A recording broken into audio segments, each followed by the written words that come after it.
Здравейте, добър ден. Използвате ли освежител за уста? Не, Защо? не знам. Добре, Трябва ли да използвам?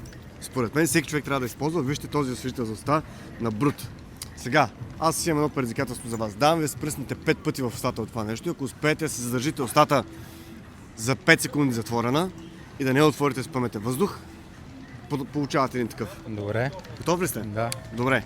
Готов ли си? Да. Давай, 3, 2, 1. Как се чувстваш? Добре? Освежи ли те? Да.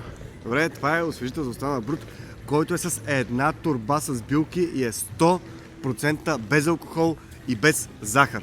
Така че ти току-що си го спечели. Заповядай, може да влезеш на нашата страница и да разгледаш. Благодаря. Чао, чао! Чао. Здравей! Здравей! Ти използваш ли освежител за уста? Искаш ли да използваш освежител за уста?